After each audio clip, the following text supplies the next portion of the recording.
What's up, everybody? It's Joe from JLW Films, and today I'm going to be giving you my full review of Holiday World Splashin Safari, a family-owned park located in Santa Claus, Indiana.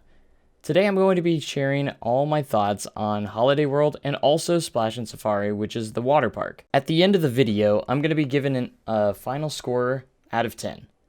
And this is my first ever review, so if you want to see more of these reviews, please let me know down in the comment section below, and if you like the video, be sure to like it as well at the end. The way this is going to work is I'm going to break it down into a few categories, and we're going to go from there. So I'm going to be talking about the rides, food, water park, etc.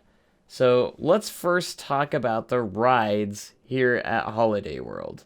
First things first, I just have to say this park is super charming and very classic. So they have a lot of classic family attractions, flat rides, and different stuff like that. So if you're a family looking for a good park to visit, this is a perfect place to go. There's a lot of stuff for the kids to do, and there's just a few rides here for thrill seekers as well, for those that are maybe older in the family. But there are a lot of family rides here. They have a river rapids, they have a log flume, 4 large coasters, and also a couple of maybe larger flat rides as well. But they have a lot of small flat rides in each section, which works very well for the whole family. Now, the park is separated between a couple of sections. There's the Christmas section, Halloween section, 4th of July section, and Thanksgiving. By far, my favorite is going to be the Thanksgiving section because it has the 2 best coasters in the park. But for instance, the Christmas section is pretty much your entrance area of the park. Doesn't seem to be a whole lot of rides there, but it's just pretty much the main entrance of the park. You got the Halloween section, which is a pretty decent section as well. It's got the Raven and Legend as well in that section. And of course, the 4th of July section is very charming. It's got a lot of flat rides in there and everything like that. And then in the Thanksgiving section has some pretty cool rides as well. So obviously it has Voyage, Thunderbird, and even an interesting dark ride called Gobbler's Getaway, which was kind of a fun little shooting dark ride. But going back to the sections, you're going to obviously be getting theming of different holidays in each section, which mostly the theming is mainly the names of the rides and the colors of kind of the way the rides are colored. So in the Halloween section, most of the rides are going to be colored orange, black, purple, stuff like that. 4th of July, all the rides are colored red, white, and blue. Thanksgiving, you're going to get a lot of orange, browns, and stuff like that. Christmas, obviously red and green. So that's basically your theming. There's not a whole lot of very immersive theming, but we got to remember this is a family-owned small park. So I'm going to give them a little bit of pass there, but by far the best theming in the park is definitely the Thanksgiving section with Thunderbird. They went all out, and this is actually one of their newer rides, so it kind of makes sense. It's not super themed, but the theming in it is actually pretty good. But as for the rest of it, it just feels very classic. So I'm not saying this is any negative in any way, but the theming is not super immersive. It just feels like a classic little theme park, and that's what gives it its charm in the first place. So, but anyways, going back to the rides, I will have to give my first little bit of negative criticism here, which is going to be that there needs to be a few more big thrilling rides. As a thrill seeker myself, I'm not going to be riding a lot of the flat rides. I'm going to be heading straight for Raven, Legend, Voyage, Thunderbird, etc.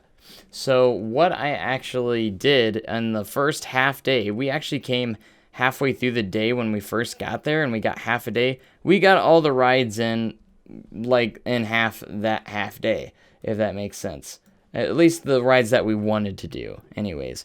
But there's literally not much to do if you're a thrill seeker. So if you're a thrill seeker, you gotta really just kind of marathon some of these coasters. So, and then they're mainly just wood coasters. You know, the only steel coaster you really have is Thunderbird.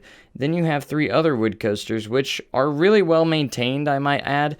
but still, they're still wooden coasters. They're going to throw you around quite a bit. You're going to get a lot of the rattling, which happens, but it's not a negative part because that's how wood coasters are. Just the variety of coasters needs to be spread out. If they could get maybe around at least two more big steel coasters, I think their lineup would be perfect. But their lineup of coasters could be a little bit more improved.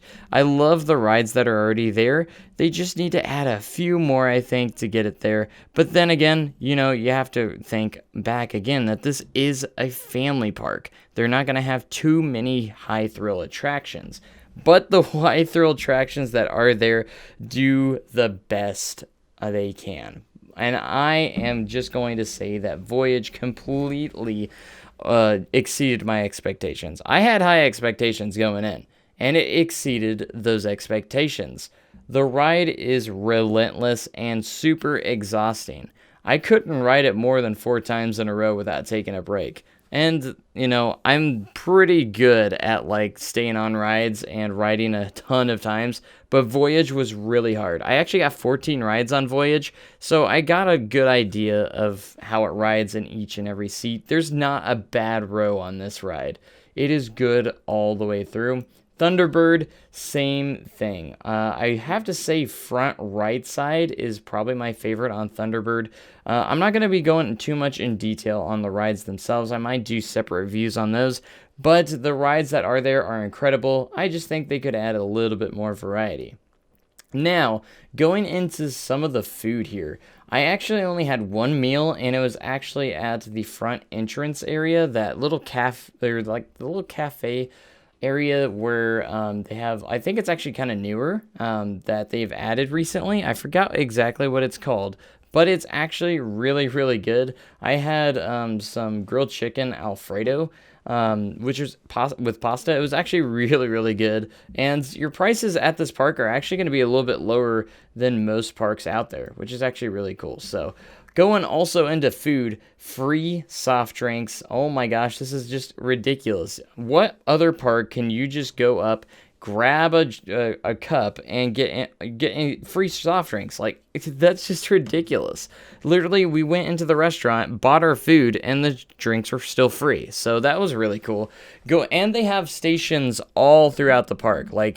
As soon as you're done with one, there's another station already waiting for you to get some more drinks and stuff. It's incredible. The food's really good that I had. Again, I didn't really have much food, but I just had the one meal and that one place. It was really good. Highly recommended. They have some good stuff in there. They have some Asian food in there. They have American food. They have Italian. It's actually really, really neat. So definitely recommend that.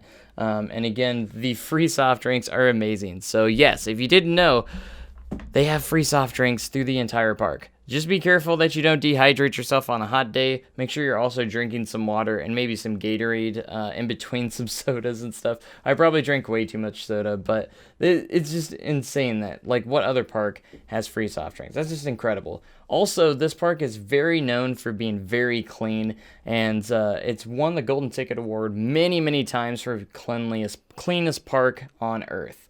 And I have to say that I would have to agree with that. This entire trip, the day and a half I had, I found one piece of trash on the ground, and it was a plastic fork that probably just got there. No joke. And maybe a couple of the soft drink cups every once in a while, but those are things that might have just been happening right there. The park is very clean, and they do a fantastic job. Now, the only other negative thing I have to say about this park when we were there is the operations of the rides. They seem to be pretty slow. I'm not saying they're the worst ever, but they actually seem pretty slow. The operators didn't seem to have a very big sense of urgency when it came to getting the trains out pretty quick. Regardless, granted, we did go on kind of a slower day, but that still doesn't seem like they should go. They still should go a little faster. Raven and Legend were both only running one train operations. Yeah, they didn't really have a line, but they were a little bit slow getting the trains out. That goes the same with Voyage and Thunderbird. Thunderbird probably had the best crew of getting those trains out faster, but both days I felt like the operations could have been a little bit better. And again, it was a slow day, but still, you should still be pushing those trains through as fast as possible. So Voyage and Thunderbird both were running 2 trains most of the time. Every time we were at Voyage, they were running 2 trains, which is good. I would hate for them to run just 1 train, on Voyage, since it's such a long cycle. Thunderbird had 1 train a few times while we were there, which it wasn't too bad because it has a short cycle, so that was all right. When we actually got to ride Thunderbird, nonstop without getting off for like a full hour, it was incredible. And then Voyage, we did a couple times. We could only do like 4 rides without getting super tired after that ride. It just throws you around so much, and it's such an aggressive ride. It's incredible though.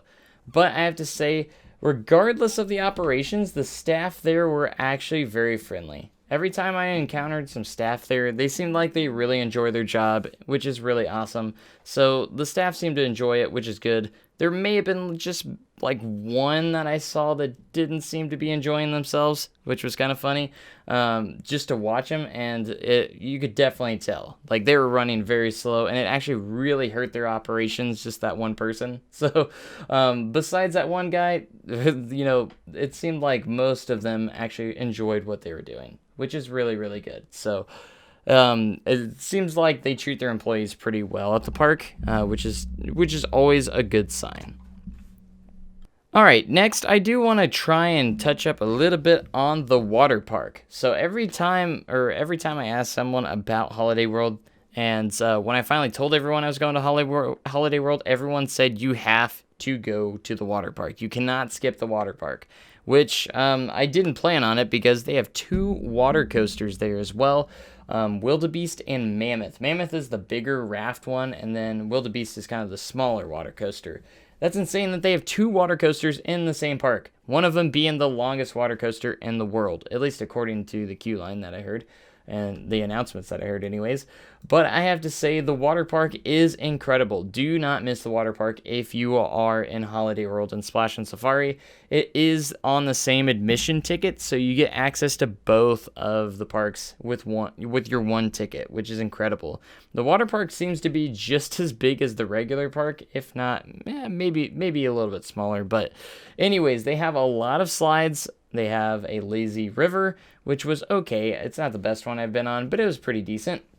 Again, they have the 2 water coasters, which just make it one of the best water parks alone. Those are some really good rides. We also have some single rider lines for those water coasters. So if you want to not wait in the long, obnoxious line, they do have single rider lines, which I did appreciate on that, because we were like, we didn't want to wait in the line for Wildebeest, so we're like, hey, let's just go ahead and do single rider. And I was with a group of 4, so there's 4 of us. And actually 2 of us got to ride on the same one, even though we were on the single rider, because they couldn't find another group of 2. So that was kind of cool. But anyways, really cool that they have single riders. And I also have to say, recommend, if you do the water park on a hot day, be sure to wear flip-flops. My feet got completely burnt walking around the water park. The pavements just get really, or some of them are a little rough, and they get really, really hot when the sun's out.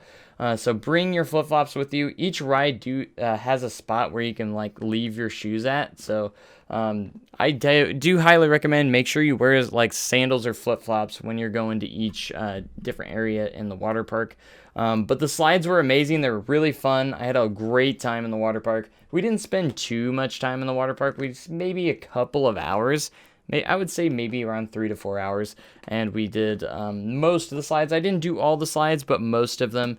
Be sure to get to the water coasters, though. Those are pretty awesome. They're really fun. Don't miss out on those. So anyways, I have to say the water park was one of the best things about the park. That, Voyage, and Thunderbird make the trip alone to Holiday World. So anyways, with all that, I will go ahead and give my final verdict of Holiday World and Splashin Safari. The first question is, Should you visit this park if given the opportunity? Absolutely yes. It's a very affordable park. It's actually cheaper than most parks out there when it comes to merchandise, food, and just general admission. I believe it's under $60 per person, like 50 something, and that gives you access to the water park as well. So just keep that in mind. So absolutely, I would recommend this park.